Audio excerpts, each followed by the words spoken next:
Capítulo 1. Keops, hijo de Hanum, el divino, el temible, se sentó en su trono dorado, en el balcón de su alcoba que se asomaba a los vastos y opulentos jardines de su palacio, el paraíso eterno de blancas columnas de Menfis, entre un grupo formado por sus hijos y parientes próximos. El borde dorado de su túnica de seda relucía bajo los rayos del sol que ya empezaba a declinar. Reposaba tranquilo y calmado, apoyando la espalda en un almohadón de plumas de avestruz y el codo en un cojín bordado de seda dorada. Su grandeza se manifestaba en su frente alta, en su excelsa mirada y su hermosa nariz, y su extraordinaria fuerza se evidenciaba en su ancho pecho y en sus brazos musculosos. Todo él inspiraba la reverencia de un hombre de 40 años, a la que se sumaba el halo de la gloria de los faraones. Paseaba la mirada entre sus hijos y sus amigos, lanzando alguna ojeada hacia adelante, hacia donde se perdía el horizonte, detrás de las copas de las palmeras y otros árboles, o desplazándola hacia la derecha para observar aquella colina eterna donde se apostaba la esfinge para contemplar la salida del sol, y en cuyo interior moraban los cuerpos de sus padres y abuelos. En su superficie hormigueaban centenares de miles de criaturas, allanando las dunas y haciendo surcos en la roca, excavando los cimientos de la pirámide del faraón, quien quería que ésta fuera un monumento que resistiera el paso del tiempo y el embate de los siglos. El faraón amaba aquellas sesiones familiares, que le consolaban de la carga de su vida pública y le descargaban del peso de las tradiciones. En ellas se convertía en un padre cariñoso y en un amigo amable. Se abandonaba en compañía de sus amigos a charlas y confidencias, hablando tanto de los temas importantes como de los insustanciales. Se intercambiaban bromas, se confirmaban los rumores, se decidían destinos. Aquel día, inscrito en los pliegues del tiempo, los dioses quisieron que fuera el inicio de nuestra historia, se empezó hablando de la pirámide que Keops deseaba construirse como morada eterna y refugio para su cuerpo mortal. Mirabeau, el genial arquitecto que elevó a Egipto a la cima de la gloria artística, se encargaba de explicar su trabajo a su señor el rey, entendiéndose en aclarar los símbolos de magnificencia que comportaba una obra eterna, como la que él estaba a punto de diseñar y realizar. El rey escuchaba complacido a su amigo el artista, cuando de pronto recordó que ya habían transcurrido 10 años desde el inicio de las obras. Sin esconder su enojo, le dijo: «Sí, querido Mirabeau, estoy convencido de tu genialidad, pero ¿cuánto tiempo me pides? Me estás hablando de la magnitud de la pirámide, de la que no veo ni una sola escalinata. Ya han pasado 10 largos años desde que empezaron las obras, durante los cuales se han dedicado a ella millones de hombres fuertes. Has podido disponer de los mejores artesanos de mi magnífico pueblo. Con todo, todavía no veo ni rastro sobre la tierra de la pirámide prometida, y me parece estar viendo cómo esas mastabas, que encierran los cuerpos de sus constructores sin que les costara un centésimo de lo que nos cuesta a nosotros, se ríen de nuestros vanos esfuerzos y nuestro trabajo inútil». El rostro, muy oscuro, de Mirabeau dejó entrever su angustia. Las arrugas de su frente denotaban su embarazo. Replicó con su voz dulce y fuerte: «Mi señor, Dios me libre de perder el tiempo o de malgastar mis esfuerzos en juegos. Soy muy consciente de la responsabilidad que recaía sobre mí cuando me comprometí a construir la morada eterna del faraón y a hacer de ésta una maravilla que hiciera olvidar a la gente los precedentes prodigios de Egipto. No hemos desperdiciado estos 10 años. En ellos hemos hecho algo de lo que hubieran sido incapaces gigantes o genios. Hemos excavado en la dura roca un canal de agua que comunica el Nilo con la colina de la pirámide. Hemos cortado y pulido rocas altas como montañas, que en nuestras manos fueron maleables como la pasta. Las hemos traído desde el sur más lejano. Mirad, mi señor, cómo surcan el río las barcazas cargadas de montañas de rocas, como altos montes movidos por la magia de un poderoso encantador. Mirad a los trabajadores, entregados a su labor, inclinado sobre la tierra de la colina, como si su superficie se abriera para mostrar lo que ha contenido durante miles de años. El rey sonrió y dijo con ironía: «Es sorprendente. Te mandamos construir una pirámide y nos haces un río. ¿Acaso crees que tu señor es el rey de los peces?» El rey rió y todos sus amigos sonrieron, excepto el príncipe heredero Rejaef, quien se tomó la cosa en serio. Era, a pesar de su juventud, un déspota severo y cruel que había heredado de su padre la fuerza sin heredar su benignidad. Intervino preguntándole al artista: «Sé que la sagrada pirámide del rey Snefru fue terminada en mucho menos tiempo». Mirabeau se llevó la mano a la frente y respondió con educación: «Alteza real, os halláis ante una mente prodigiosa, en revolución constante, inclinada a la perfección, creadora de ideales, que me ha hecho idear, tras enormes esfuerzos, una gigantesca quimera que estoy dando todo mi espíritu por hacer realidad. Tened paciencia, majestad, tened paciencia, alteza». Por un instante se hizo el silencio. Al oírse la música de la guardia faraónica que acompañaba a un escuadrón de la guardia hacia sus lugares de vigilancia mientras sus compañeros regresaban a sus cuarteles.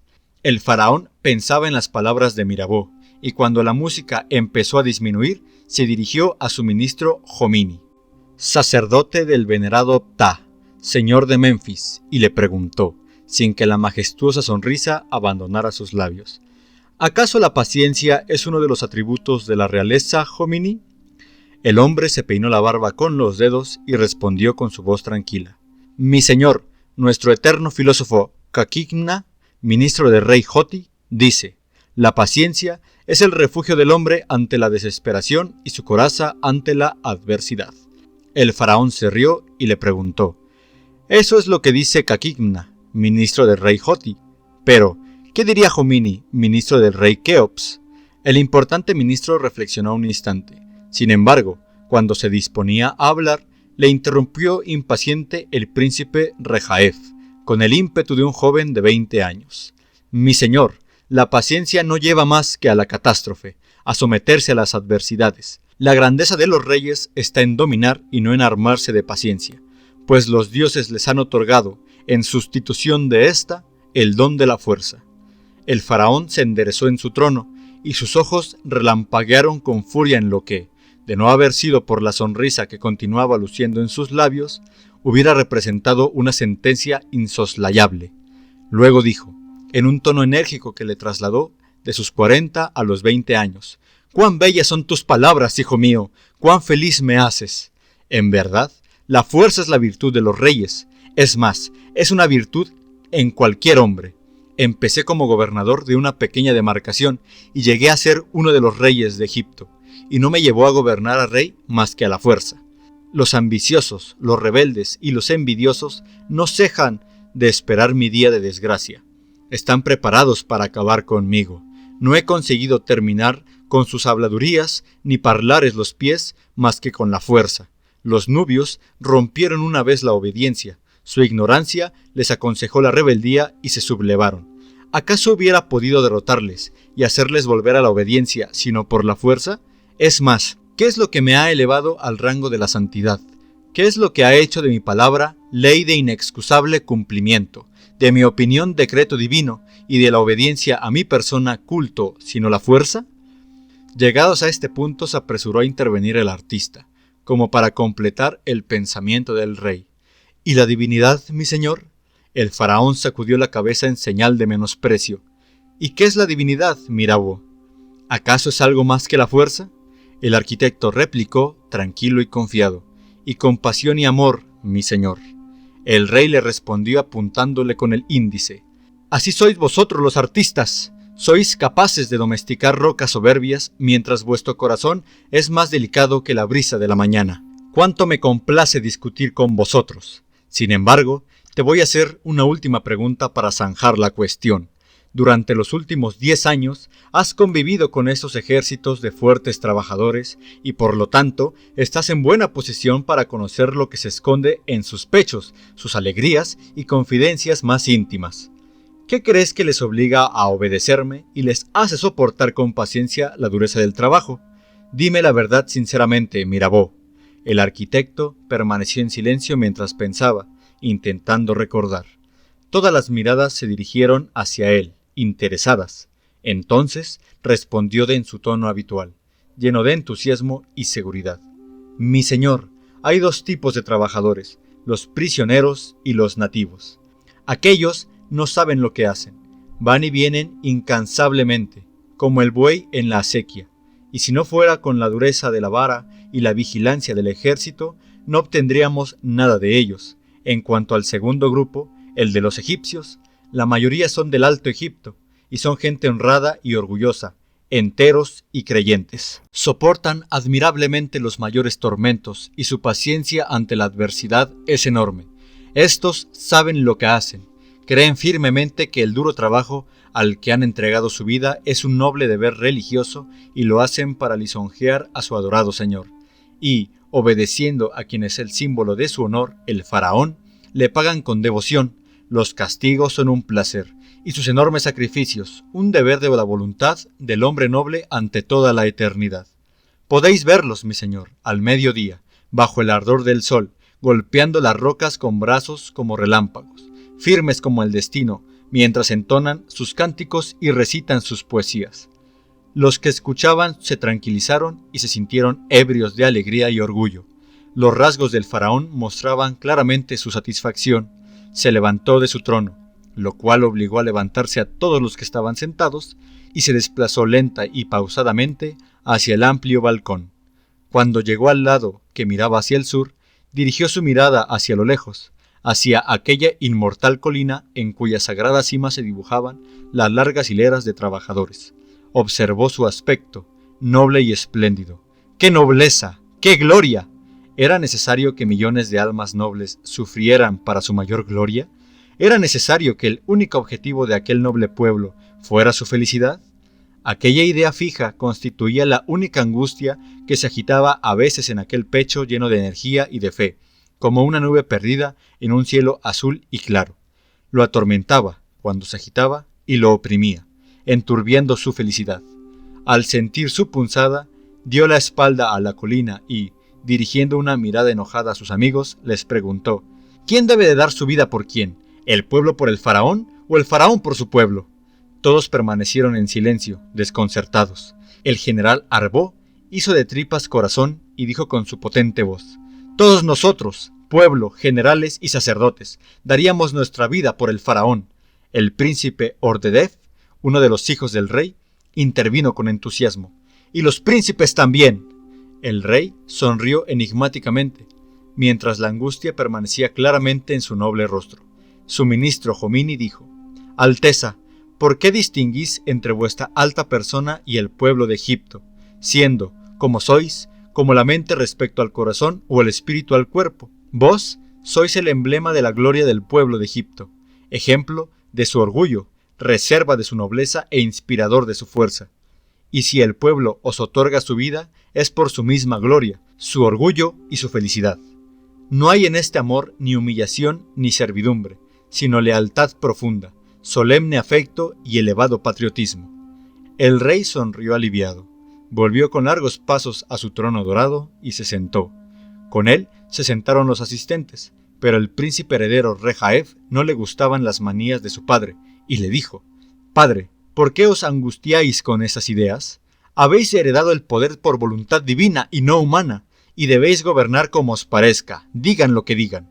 Keops respondió: Príncipe, vuestro padre siempre podrá decir, por muy orgulloso que esté cualquier rey, yo soy el faraón de Egipto. Entonces suspiró de forma audible y dijo, como si hablara consigo mismo: las palabras del príncipe merecen ser dirigidas a un gobernante débil, no al gran Keops, a Keops faraón de Egipto. Egipto es una gran obra que no puede realizarse sin sacrificios individuales. ¿Y qué valor tiene la vida de un individuo? No vale ni una lágrima seca para quien mira hacia el futuro lejano y las obras gloriosas. Por eso, no dudo en ser cruel, golpeo con mano de hierro y atormento a centenares de millares, no por debilidad de carácter ni por obedecer a un capricho de aristócrata. Es como si mi mirada atravesara el velo del horizonte y viera la esperada gloria de este pueblo. En cierta ocasión, la reina me acusó de tiranía e injusticia. No es así. Keops no es más que un gobernante con visión de futuro, que viste la piel de un tigre cazador y en cuyo pecho late el corazón de un noble ángel. Se hizo un largo silencio. Todos los presentes esperaban pasar una velada agradable que les hiciera olvidar el peso de sus enormes responsabilidades.